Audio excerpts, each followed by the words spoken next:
everybody. Reporting to you again from the Glamour City, Hollywood. Question, and we constantly look at that as we bring new companies in. And it's a super important kind of that you're looking for the right type of founding team that are, in a sense, team players. Obviously, every kind of one that has started a company has that alpha kind of personality.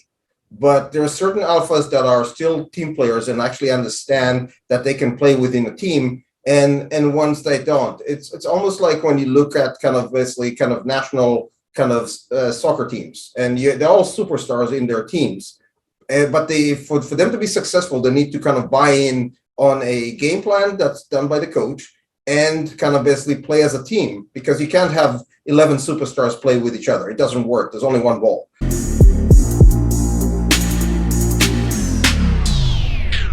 If you love listening to this show, please consider giving a rating and a review on Amazon Alexa or wherever you listen.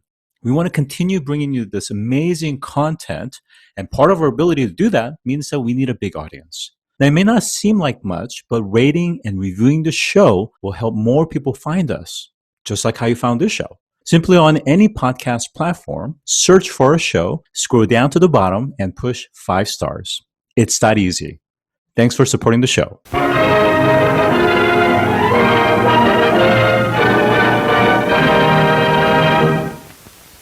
I'm joined by Lyron Bentovim, CEO, and DJ Smith, Chief Creative Officer of the Glimpse Group. Welcome to the show today. Thank you, Scott. Thank you so much.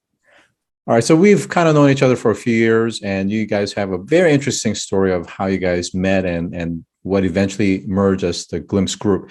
Can you talk to us about the genesis of how you guys got to know each other?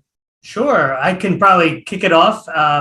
So I got into the industry pretty early on in this generation. Back in 2012 or so, I saw the first version of the Oculus Rift and immediately fell in love with the technology, and then got involved with the New York VR Meetup. So back then it was about 10 people, and I became the organizer around 2014.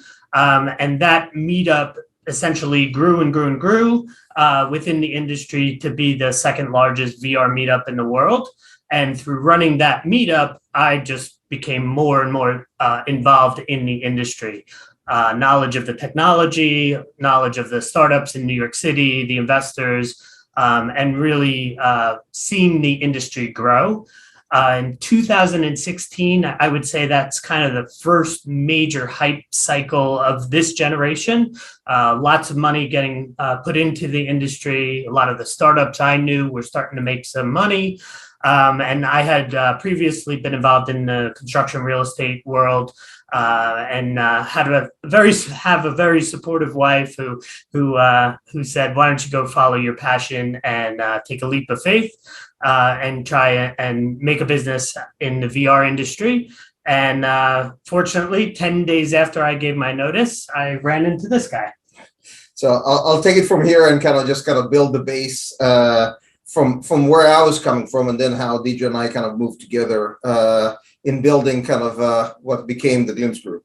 So from my perspective, I grew up in the previous tech cycle where 3 technologies really kind of moved us from the analog world to the digital world. And those were kind of PC, mobile, and internet. And that cycle started in the early 80s, and I grew up kind of basically kind of playing around with these technologies in a variety of different ways and different hats, but always felt like I was chasing the cycle because I was younger when it started than kind of I would have ultimately wanted to be. And I kind of went through that. I've been involved in a variety of different companies throughout the cycle. I had my own startup and all those elements, but I always felt like I was chasing. And back in 2015, really dawned on me that we're in the beginning of a new tech cycle, one that's going to take us from a digital world that was the end result of the previous cycle to a immersive 3D world, which is what people call the Metaverse. And 3 technologies were going to make that happen. Immersive technologies, that's VR and AR, blockchain, and AI. And I thought back then that we were very, very early at the beginning of this cycle. And I was in a point in my career where it made sense for me to do something new.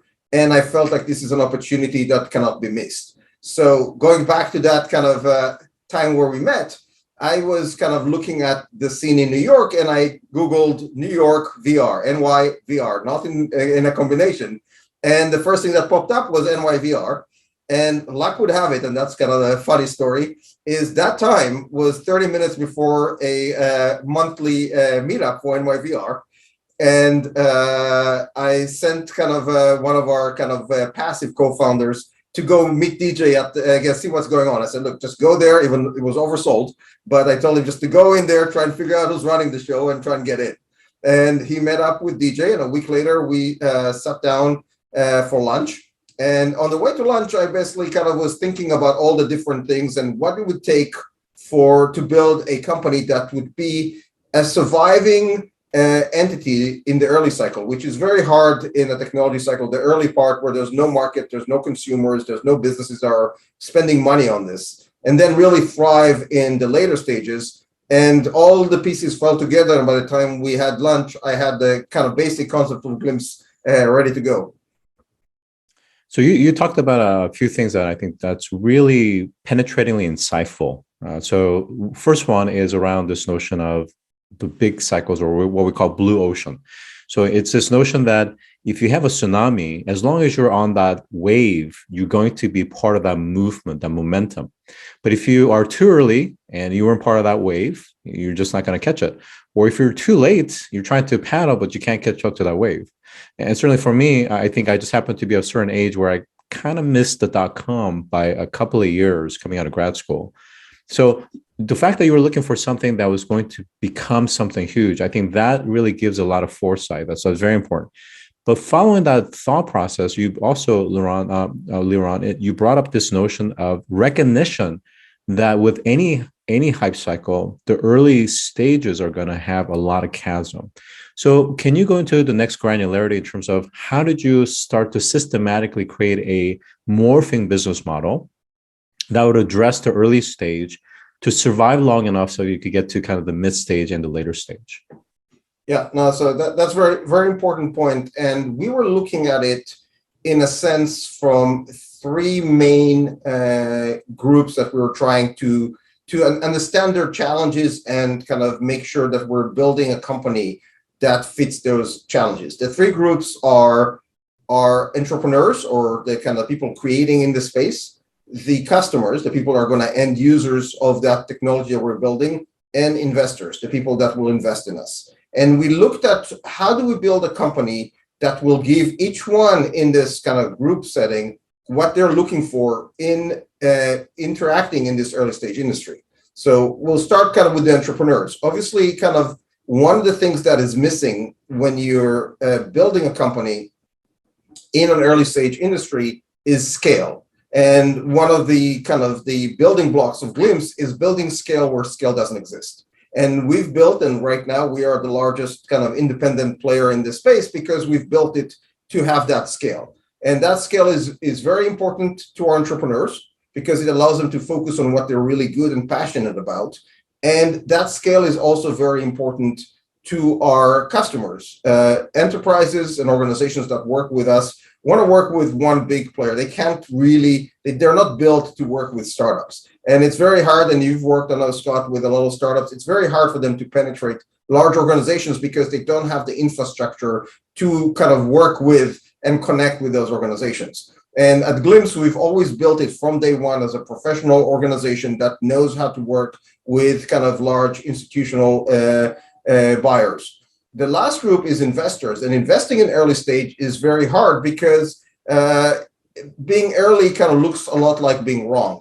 And investors from the outside do not see that. And we wanted to basically be the investors from the inside and really kind of bridge that gap between the money and the execution on the startup side, and kind of having a point where we understand what's going on and we can make smarter investor decisions, and also offer outside investors the diversification that is so critical in the game. And just to close that loop up, diversification is a critical element for entrepreneurs because in many times they put all their eggs in one basket. Yes, they're guarding that basket, it's their basket, but the more successful they are, the more part of their net worth is sitting in that one basket. And we wanted to create a model where we diversify the risk for everybody, both the investors and the entrepreneurs, and allowing organizations to work with a kind of larger entity that has more offerings that can address them and take them through those early baby steps in this industry. So to kind of rephrase, and this is going to be addressed towards DJ to get his perspective on things, is you have subsets of capabilities that are really coming from the specific startups, but then you guys are really the superset, the system integrator that interfaces directly with the large enterprises. So DJ, how did you in the early years kind of set this up with as little CapEx as possible as an organization? Well, there definitely was a little bit of a chicken and an egg to get the initial financing and the initial group of entrepreneurs onto the team, and we juggled it. We got lucky and juggled it properly. But then the key thing is picking the right teams and picking the right verticals. And I think we actually haven't really explained what Glimpse is, but Glimpse is a platform company that currently has 12 different startups or subsidiaries underneath our platform. And what we do is we centralize some of those core functions to give scale, and it allows the entities to really focus on their specific industry.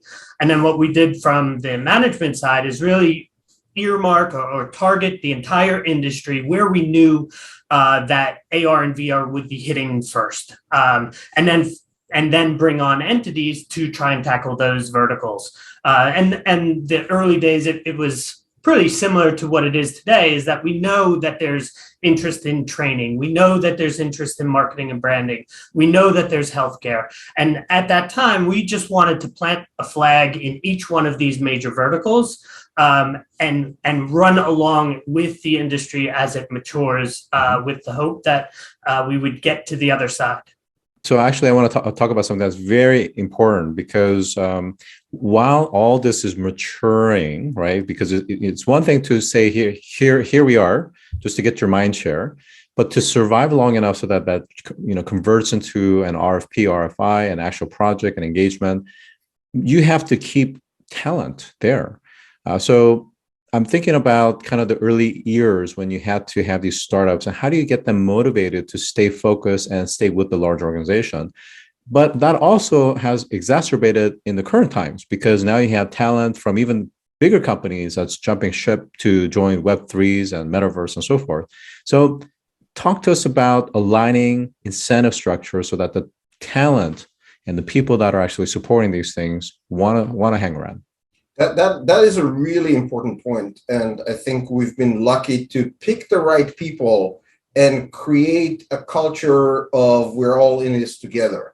And in the early days, people were kind of basically everybody gave up a lot, kind of starting with us, but kind of down the full spectrum of people on the team, from the junior people all the way to the senior people, were making a lot less than they would on the outside, and working probably a lot harder than they would on the outside, because they wanted to be part of building this industry. So we wanted to bring in people that are passionate about immersive technology, that want to be part of this, and motivate them, not necessarily by kind of giving them kind of significant salaries and kind of a football table kind of outside and a masseuse coming in once a week on Wednesdays, but building a culture that we are building something, we're building this industry. And they wanted to be part of it. And I think we've been blessed by having a very sticky group of people that have been with us for a long time.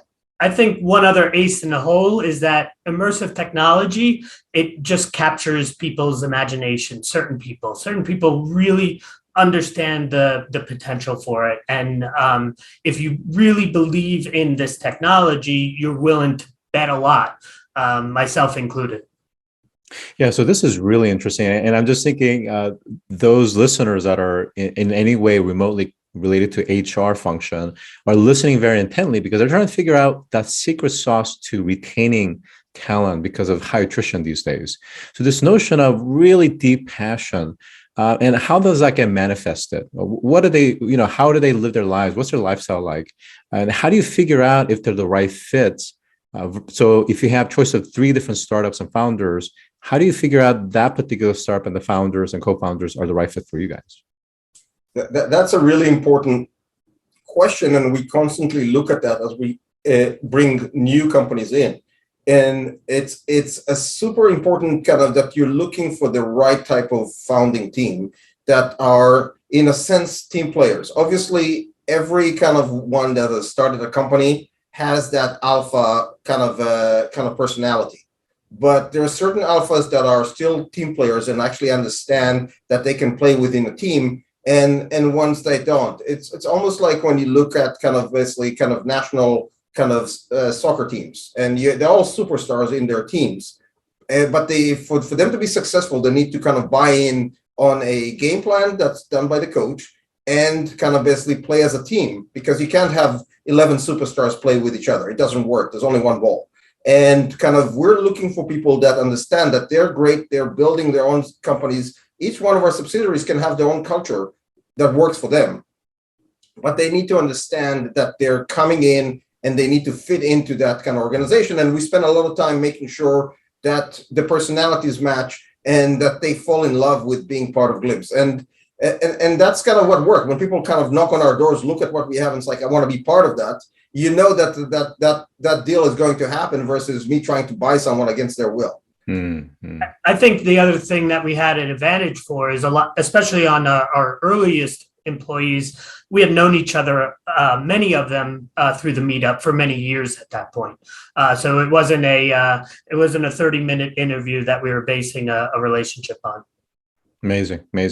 Well, let's switch gears a little bit and talk about the industry overall. So first thing that I'm really curious to ask is, because you guys are insiders and you're at the forefront, you've been at the forefront for over almost a decade, is what were some of the things when you look back 10 years in AR, VR industry that now you just find it either humorous, ridiculous, or just things that people don't even know about?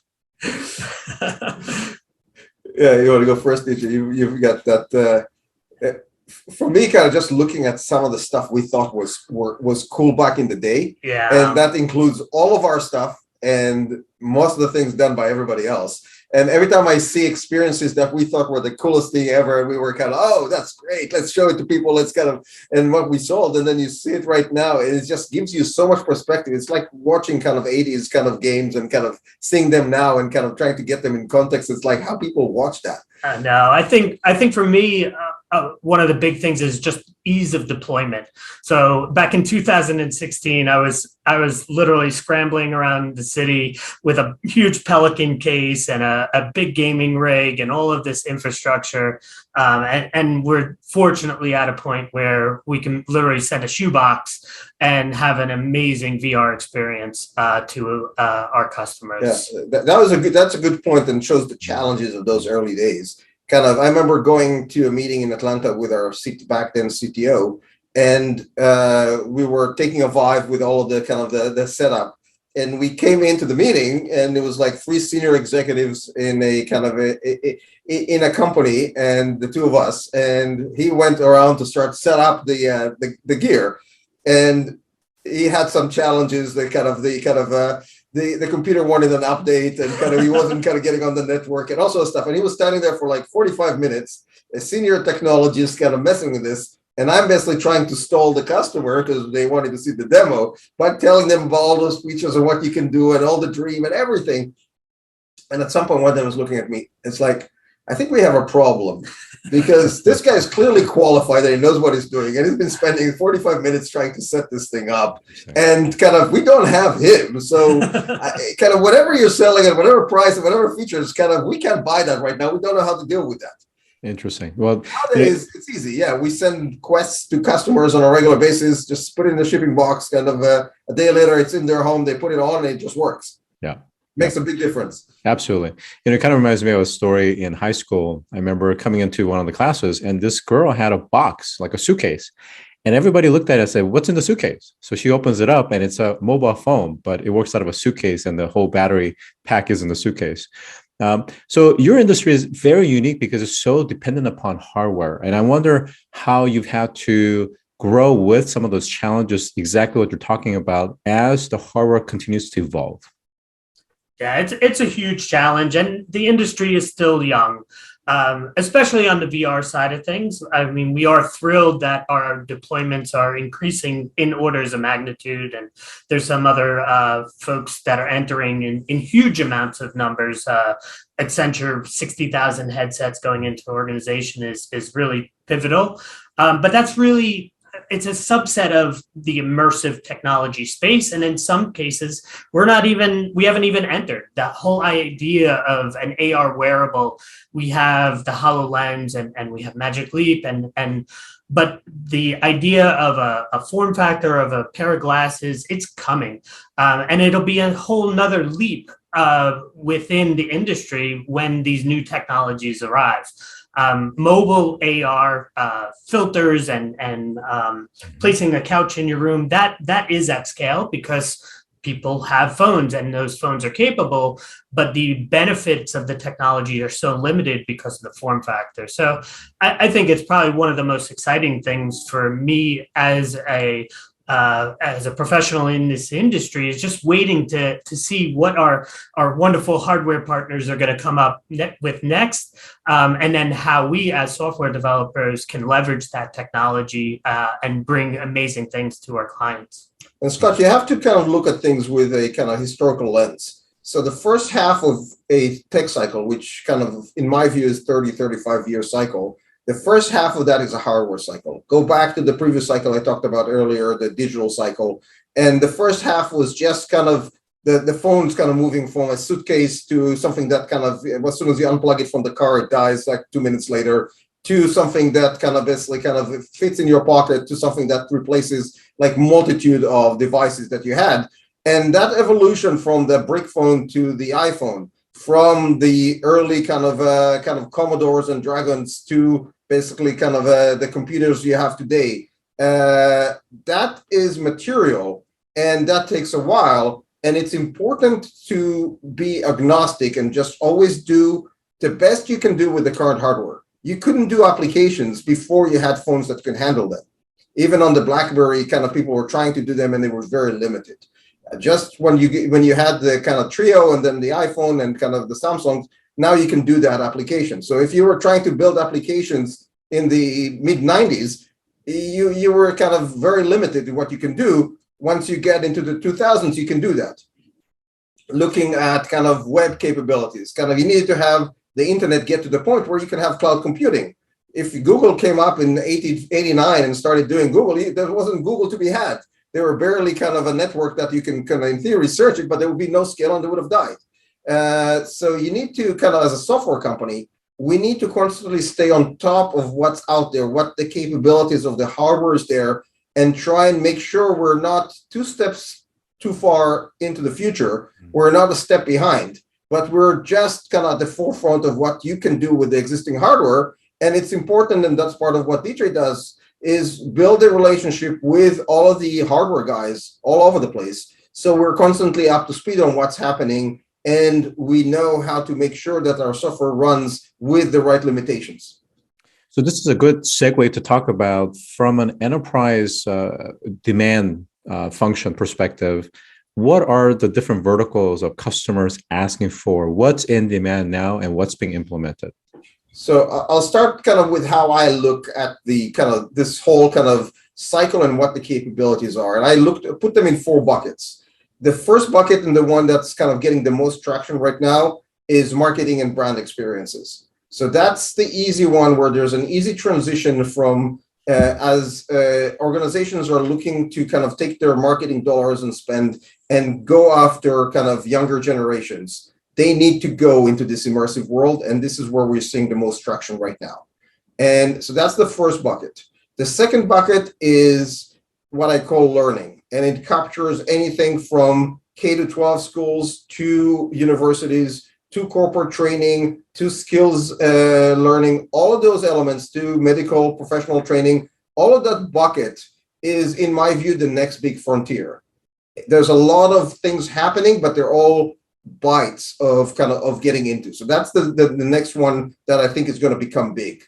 The third group is visualization, is the ability to see where you are in AR or in a different place in VR, things that you cannot see in the real world. And that could be architecture and building. It could be products that are being developed. It could be data viewed in a different way. So that's the next frontier. And I can almost see that frontier and the learning frontier as kind of happening together.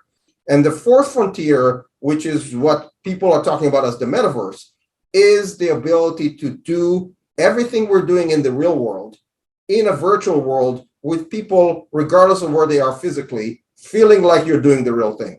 Basically, social experiences, doesn't matter if it's a future of the workplace, or it's traveling together, or it's having fun and engaging in entertainment, or watching a concert, or watching a sports game. All those things, or commerce, v-commerce, all those things will happen together in the future. And that's the holy grail at the end of the cycle. And again, we're doubling with a lot of different elements there, but it's very, very early in that cycle. So let's talk about the metaverse. And I think for the time that we have, let's give a definition of what that means and where things are really going. And some of the kind of incongruency in terms of people saying, I'm fatigued by being online, but yet you have in-game concerts, interlacing with gaming aspects. And to your point, new experiences that's done in a virtual way. How does this all work out? And then what about actual physical things like new forms of holograms, like solid light, for instance? I can talk a little bit about it. So I have a pretty unique definition for metaverse, and I think a lot of people they equate metaverse with the internet. That there's going to be one gateway, and every one of these different virtual worlds is connected in some way. I don't really see that actually playing out that way. I think I look at each one of the different metaverse platforms as kind of a planet within a solar system. So Facebook and Meta are going to have their platform, and there's going to be a bunch of experiences, and those will all be connected. But other technologies and other platforms are going to have their own worlds that are also interconnected. I don't really believe that there's going to be direct links. I think it's more similar to the different consoles for gaming. I obviously kind of DJ and I agree on many things. That's not one of them. I actually think that we will have a metaverse, just like kind of when we have an internet. We had initially a bunch of intranets and above of personally hosted BBSs and things that kind of were held. And we only really got the internet when they're all connected, and moving your identity, whatever format you have, and your assets and utilities. And we'll talk in a second about how blockchain comes into play here. Kind of between these worlds is a critical element of building the metaverse versus a variety of worlds. So for me, when people say, oh, I'm building a metaverse, no, you're not. You're building a world within that metaverse, potentially. Even kind of, I've got some criticism on the worlds that people are building, but that's a second point. But the metaverse will be taking kind of the experiences that we're doing right now on the internet, which is everything online, and moving those to a multi-dimensional. So basically having a immersive element and building the ability for us to live part of our lives, and that part that we're actually spending on our phones and tablets and screens today, in a way that's actually immersive. And that's kind of where it comes in. And it's important that obviously kind of we're right now coming at it from the immersive technologies, VR and AR, and there'll be an AR layer to that metaverse that will kind of connect the real world into that kind of meta world. But it is important to kind of understand that blockchain and AI are going to play a significant role in forming and running this metaverse. So I want to just touch on those two items because I think they're very important. On the blockchain side, it will give us three super important things. The obvious one that everybody's talking about initially is the currency. And that's great. And you need to have that because if you're really living your life there, you'll need to be able to move assets between different worlds, and one currency or currencies that are pegged to each other allows you to do that. The next one is identity verification, which is super clear. If DJ comes to the office, he looks like DJ. I know nobody will go into the trouble of trying to impersonate him and show up in the office and actually kind of be real. Kind of if someone shows up as an avatar that looks like DJ, it's not that complicated to build that avatar. And DJ might actually wear different avatars when he's showing up to the virtual office based on kind of what we're allowing in our company. So how do I know he's really DJ? And blockchain is going to verify that who you're meeting with, who you're dealing with, and making sure that that's the real DJ. The next one, which is probably the most important of those, is creating a way of tracking, and that's where NFTs come in, the assets in terms of their utility. And utility is a big element of that, because in different world, different assets will have different utility in terms of how they look, and different assets will look differently in different worlds, and ownership. And it's an interesting, because we live in a world where ownership of items is basically based on how hard you can close them. So if something is in your house, unless someone breaks in, you own that piece. There's no log saying that your TV is actually owned by you. In VR, in the Metaverse, you will be able to actually have ownership of assets. You will be able to lose them or transfer them or even get stolen if it's legal in certain worlds. Legal, not as in it's allowed, but it might be illegal, but allowed. And all that will be governed. AI, and I don't want to go too long. I know we're short on time, but AI will actually run all this world. So if you're going into a virtual restaurant, all of the wait staff and many of the customers will be AI. So you can come in and participate in that world. It will happen around you 24/7, and you can come and experience that in that metaverse. So that's my vision of that.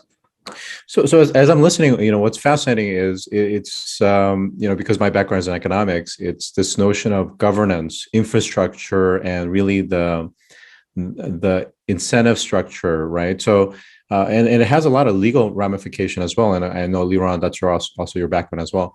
So it's creating a parallel system in effect, and there's a lot of areas that we need to really fully flush out. It's hyper complex. So in the case of some of these AI agents, for example, if I were to create AI agents and they're fundamentally under my ownership and they're providing services, let's say waiting on tables or whatnot, any kind of revenue or wages that those AI agents derive, I get a part of that because I own that, for instance. So there's a lot of complexities, and I wonder, from a legal framework and a governance perspective, what are some things that's going to be really tricky to get rights in the future metaverse versus we sort of have it right in the real world? Well, I think one topic, I don't know if this is exactly an answer, but I think just ethics. In a world without rules, what are the right rules? And this is a little bit of a passion project for me lately, is just trying to build what is the proper ethics system for immersive technology. And that's definitely a topic that we need a whole nother session on. And it's very, very interesting, because you've got all of the laws that we have right now. And when you look at investing in a different country, you look at how they respect the rule of law, IP, property rights, before you do it. That's a basic. Anytime you go into a country, you need to understand the system there, how stable it is. There are also the metrics measuring that around the world. I think there will be an application of that, and I think many of those rules will be different in different worlds in the metaverse. And there'll be worlds that have certain rules that you might not agree with, and you just won't go there. Like there are places in the real world where I wouldn't travel to, because I don't think they'll respect my rights, and or I'll be very cautious and maybe go by myself and not take my family to. So I think that will be applied in that world. There is all sort of IP laws. There is rights on trademarks and branding and likeness. There's we can have a multi-hour talk just talking about the legal ramification of the metaverse. That's you could probably do a whole series on that. Interesting. Well, as a final question and a departing thought, what if each of you can share, what are you most excited about that's happening either now or what you're anticipating in the future? So I can start. I'm really excited that the price point of the mobile solutions that are out there, the Oculus Quest right now, is at a point where we can really start seeing adoption in orders of magnitude. And there are huge communities on the gaming side that are loving this medium. And then there's little glimpses of these bigger wins for use cases that are outside of the gaming world.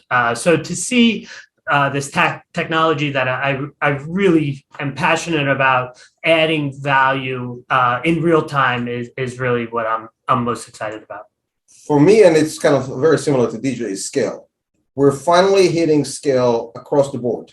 in terms of adoption of the technology, both by individuals and organizations. And almost every organization right now is at least testing the water and trying things out. We're seeing scale in terms of the number of companies that are building really cool things. And kind of one of my roles is to potentially find more Glimpse companies to bring in. And I talk to probably 10 to 15 new companies every week. And I see what everybody's up to. And I'm kind of excited because I don't see them, even if they don't come into Glimpse as competitors. They're partners in building this industry, and seeing all of the things that are happening, not only on the immersive technology side, but on the blockchain side, the kind of Web3 side, the AI side. I'm just kind of amazed, and I know that we still have kind of many kind of cool years coming in front of us. Well, I have had a tremendous, enjoyable conversation with both of you. It's been just exciting to kind of get a full canvas of the last 10 plus years and where things are going. So with that, I've been joined by Lyron Bentovim, CEO, and DJ Smith, CCO of the Glimpse Group. Thanks for joining today. Thank you. If you've enjoyed this episode, take a moment to rate our show on any podcast platform that you listen to. Scroll down to the bottom and push 5 stars. It's that easy. And as always, thanks for listening.